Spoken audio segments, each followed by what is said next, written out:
قطرہ قطرہ دریا۔ یہ 4 کمروں اور بڑے سے صحن والا ایک گھر ہے یہاں جہاں آرا بیگم اپنے 2 بیٹوں اور ان کے بیوی بچوں کے ساتھ رہتی ہے۔ بڑے بیٹے فرقان اپنی بیوی اور 2 پیاری سی جڑواں بیٹوں کے ساتھ اوپر کی منزل میں رہتے ہیں۔ فراز اپنی بیوی شائستہ اور 3 بیٹوں شجاع، دانش اور بلال کے ہمراہ رہتے تھے جہاں آرا بیگم نیچے ہی رہتی تھیں۔ عرصہ ہوا دانش کے فوجی دادا دوران جنگ شہید ہو چکے تھے۔ دادا جہاں آرا بیگم بڑے فخر سے بتاتی تھیں کہ میں ایک شہید کی بیوہ ہوں، انہوں نے اپنے دونوں بیٹوں کو مرحوم کی خواہش پر فوج میں ہی بھرتی کرایا تھا۔ ان کا کہنا تھا کہ زندگیاں ایک ہی بار ملتی ہیں، اگر اسے اللہ کی راہ میں قربان کر دیا جائے تو اس سے بڑھ کر خوش نصیبی اور کیا ہوگی۔ ایک دن شجاع اور بلال اسکول سے گھر آئے تو ان دونوں کے منہ پھولے ہوئے تھے۔ شائستہ بیگم نے آگے بڑھ کر پوچھا، کیا ہوا، کیا اسکول سے مار کھا کر آ رہے ہو؟ شجاع بولا، امی جان آپ دانش کو سمجھا کر اسکول بھیجا کریں، وہ روزانہ ہماری بے عزتی کرا دیتا ہے۔ بلال نے بھی اس کی ہاں میں ہاں ملائی۔ امی نے پوچھا، مگر ہوا کیا ہے اور دانش کہاں ہے؟ شجاع نے بتایا، صبح جب ہم اسکول پہنچے تو گیٹ کے پاس ایک میلی کچیلی سی بڑھیا بیٹھی ہوئی تھی، اس کے کپڑے بھی گندے اور بدبودار تھے۔ دانش نے اسے دیکھا تو فوراً اپنا لنچ باکس نکالا اور اس بڑھیا کے حوالے کر دیا۔ سارے بچے اس پر ہنس رہے تھے، سب نے دانش کا خوب مذاق اڑایا جس کی وجہ سے ہم بھی شرمندہ ہوئے۔ شائستہ بیگم کو بھی غصہ آ گیا، وہ بولی، آنے دو ذرا اسے، میں اس کے تو میں خوب کان کھینچوں گی، چلو تم دونوں کپڑے بدل لو، میں کھانا لگا رہی ہوں۔ یہ کہہ کر وہ کچن میں چلی گئیں۔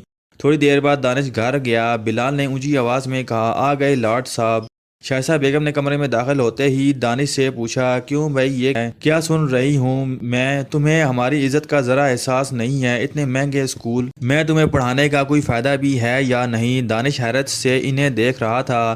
مگر میں نے کیا کیا ہے امی جان؟ شجاع نے طنزیہ انداز میں کہا، معصوم تو ایسے بن رہے ہو جیسے تم نے کچھ کیا ہی نہ ہو۔ دانش سمجھ گیا کہ صبح والی بات یہاں بھی پہنچ گئی ہے۔ اس نے کہا، او امی میں نے کوئی غلط کام تو نہیں کیا، کسی مجبوری کی تھوڑی بہت مدد کرنے سے ہمارا کیا جاتا ہے؟ شائستہ بیگم نے تنگ آ کر کہا، لیکن خود تو بھوکے رہے نا، میں نے جو کیا وہ صحیح کیا ہے۔ یہ کہہ کر دانش اپنے کمرے میں چلا گیا۔ دانش نے احتجاجاً دوپہر کا کھانا نہیں کھایا۔ جب لاکھ کہنے پر بھی وہ رات کے کھانے کے لیے نہیں آیا تو جہاں آرا بیگم نے سب کو ڈانٹا کہ کیوں دانش کے پیچھے پڑ گئے ہو، پھر خود جا کر اسے اپنے ہاتھوں سے نوالے بنا بنا کر کھانا کھلایا۔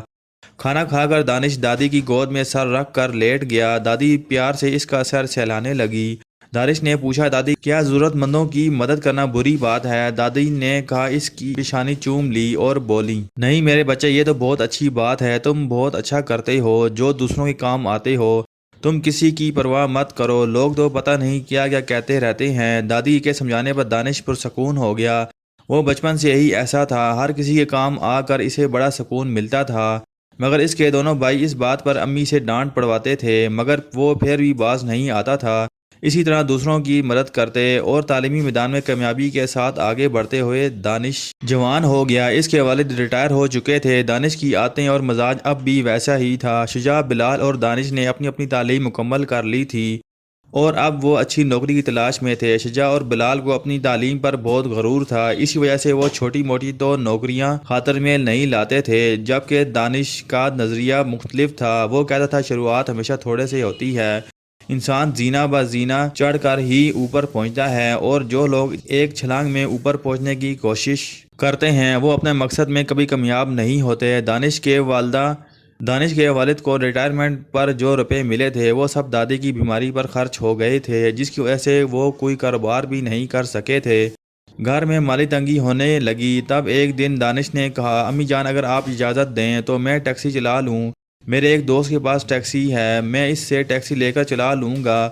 شجاع نے تیز آواز میں کہا، کوئی ضرورت نہیں ہے، ویسے ہی تمہاری وجہ سے ہمیں اتنی شرمندگی اٹھانی پڑتی ہے اور اب تم ڈرائیوری کر کے خاندان میں ہمارا ناک کٹواؤ گے۔ بلال نے بھی شجاع کی تائید کی۔ بلال کی امی بے بسی سے اسے دیکھتی رہ گئیں، کہتی تو کیا کہتی ہیں، کیونکہ یہ سب انہی کی تربیت کا نتیجہ تھا۔ کچھ دن اور گزر گئے۔ دانش، شجاع اور بلال روزانہ نوکری کی تلاش میں جاتے مگر مایوس لوٹ آتے۔ آ کر نوبت یہاں تک آ گئی کہ ایک وقت دال پکتی تو 2 وقت چلانی پڑتی۔ آخر ایک دن شائستہ بیگم بے بسی کے عالم میں فراز صاحب کے سامنے رو پڑی، میں کیا کروں، کہاں سے پکاؤں، اب تک تو میں اپنا زیور وغیرہ بیچ کر گھر چلایا، مگر اب تو ذرا بھی پیسے نہیں ہیں۔ ان کی باتوں سے فراز صاحب بھی دکھی ہو گئے اور بولے بیگم سمجھ میں نہیں آتا کہ ہمارے گھر کو کس کی نظر لگ گئی ہے، اب تو کسی سے ادھار مانگتے ہوئے بھی شرم آتی ہے۔ وہ دونوں اس بات سے بے خبر تھے کہ دانش ان کی باتیں سن رہا ہے۔ اچانک دانش نے ایک فیصلہ کیا اور باہر نکل گیا۔ رات کے 1 بجے گھر لوٹا تو فراز صاحب اور شائستہ بیگم نے اسے خوب ڈانٹا۔ شجاع اور بلال بھی باتیں سنا رہے تھے کہ ہم نوکری ڈھونڈتے پھر رہے ہیں اور یہ صاحب آوارہ گردی کر رہے ہیں۔ دانش نے چپ چاپ سب کی باتیں سنی اور پھر جیب میں سے 100 کے 3 نوٹ نکال کر ماں کے ہاتھ پر رکھ دیے۔ وہ سب حیران رہ گئے کہ اس کے پاس پیسے کہاں سے آئے، کیونکہ وہ تو بس کے کرائے کے لیے بھی ماں سے پیسے مانگتا تھا۔ شائستہ بیگم نے شک بھری نظروں سے اسے گھورتے ہوئے کہا، کہاں سے آئے یہ نوٹ؟ کہیں چوری تو نہیں کی؟ دانش نے سعادت مندی سے سر جھکا کر کہا، امی جان یہ پیسے میری حلال کی کمائی کے ہیں، میں نے ٹیکسی چلا کر یہ پیسے کمائے ہیں اور جب تک مجھے کوئی نوکری نہیں مل جاتی میں یہ کام کرتا رہوں گا، کیونکہ ہمارے پیارے نبی صلی اللہ علیہ وآلہ وسلم محنت کو پسند فرماتے تھے۔ فراز صاحب نے آگے بڑھ کر دانش کو گلے سے لگا لیا اور کہا، مجھے فخر ہے تم پر، اللہ تمہارے جیسی اولاد سب کو دے۔ شجاع اور بلال شرمندہ ہو گئے۔ آج انہیں اپنی غلط سوچ کا بہت احساس ہوا۔ گھر میں اتنی تنگی ہو گئی مگر بہترین کی تلاش میں وہ بہتر کو بھی چھوڑتے چلے گئے۔ اگر وہ کوئی چھوٹی موٹی نوکری بھی کر لیتے تو کم از کم آج ان کے پاس تجربہ تو ہوتا۔ کچھ ہی دنوں کے بعد بلال اور شجاع نے بھی مناسب سی نوکریاں تلاش کر لیں۔ پھر ایسا وقت بھی آ گیا کہ اپنی ماں باپ کی دعاؤں کی طفیل وہ ترقی کے زینے چڑھتے چلے گئے۔ دیر سے ہی صحیح مگر سب کی سمجھ میں آ گیا تھا کہ قطرہ قطرہ کر کے دریا بھی بن سکتا ہے۔ اس کہانی کا مقصد یہ تھا کہ انسان کو کبھی غرور نہیں کرنا چاہیے اور کوئی بھی کام چھوٹا بڑا نہیں ہوتا۔ اگر آپ کو ہماری سٹوری پسند آئی ہے تو لائک کریں، شیئر کریں اور کمنٹ باکس میں اپنی رائے کا اظہار کرنا مت بھولیے گا۔ شکریہ۔